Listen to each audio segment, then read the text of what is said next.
Salam, Ibu Bapak, Saudara-saudara dan anak-anakku yang terkasih di dalam nama Tuhan Yesus. Bagaimana kabar hari ini? Luar biasa tentunya.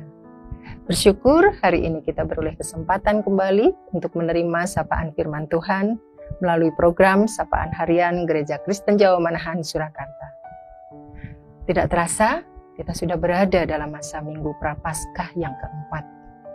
Setiap kali kita berada pada masa ini, sebagai manusia berdosa yang sudah memperoleh anugerah keselamatan, perlu menilik kembali bagaimana cara kita menjalani kehidupan sehari-hari. Renungan hari ini akan saya beri judul introspeksi. Sebelum kita menerima firman Tuhan, mari kita berdoa. Bapa di surga, kami naikkan puji sembah dan syukur atas kasih kemurahan-Mu. Engkau izinkan kami kembali menerima sapaan firman-Mu. Berikan pada kami hikmat dan pengertian yang berasal dari-Mu, ya Allah, serta mampukan kami menjalani hidup seturut dengan firman-Mu. Kami mohon di dalam nama Tuhan Yesus Kristus, Juru Selamat kami. Amin. Firman Tuhan yang mendasari renungan kita diambil dari Injil Matius, pasal 26, ayat 21 dan 22. Demikian firman Tuhan.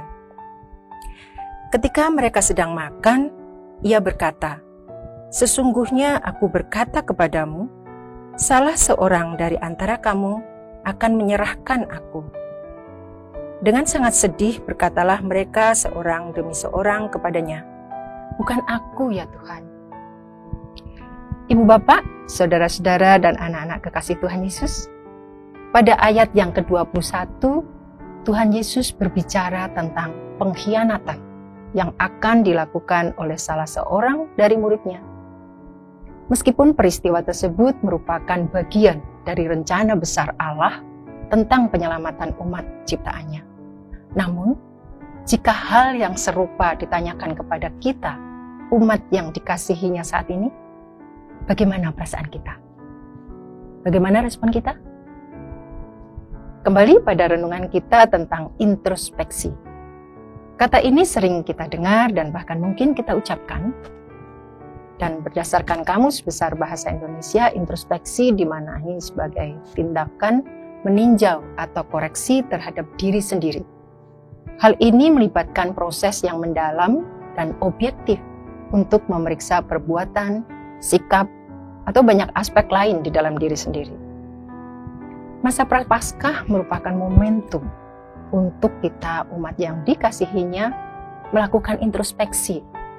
Andai kata kepada kita ditanya tentang pengkhianatan terhadap Allah yang kita lakukan, beranikah kita memberi respon seperti yang dinyatakan murid-murid Tuhan Yesus pada saat itu? Bukan aku ya Tuhan. Sebelum dengan cepat kita merespon, mari kita memeriksa secara objektif bagaimana cara hidup kita selama ini. Sudahkah kita mengasihi Allah dengan segenap hati, dengan segenap jiwa, dengan segenap akal budi kita? Sudahkah kita mengasihi sesama kita seperti diri sendiri? Tuhan Yesus sudah mengajarkan kepada kita bagaimana pernyataan kasih kepadanya itu seharusnya diekspresikan melalui perbuatan nyata terhadap sesama kita, seperti dituliskan dalam Injil Matius pasal 25 ayat 35 dan 36. Demikian bunyi firman Tuhan. "Sebab ketika aku lapar, kamu memberi aku makan. Ketika aku haus, kamu memberi aku minum. Ketika aku seorang asing, kamu memberi aku tumpangan. Ketika aku telanjang, kamu memberi aku pakaian. Ketika aku sakit, kamu menjenguk aku. Ketika aku di dalam penjara, kamu mengunjungi aku." Dalam ayat tersebut, Tuhan Yesus menghendaki umat yang dikasihinya juga menyatakan kasih yang sama seperti yang diberikannya pada kita. Bukan hanya dengan memberikan hal-hal yang sifatnya jasmani, seperti makanan dan pakaian, tapi juga memberikan perlindungan, kedamaian, penghiburan, dan menumbuhkan harapan bagi mereka yang memerlukan. Apakah selama ini kita sudah mengupayakan hal-hal tersebut? Atau sebaliknya, kita masih berlaku egois dengan tidak memperdulikan pihak lain yang membutuhkan. Sementara kita sudah menerima begitu banyak berkat.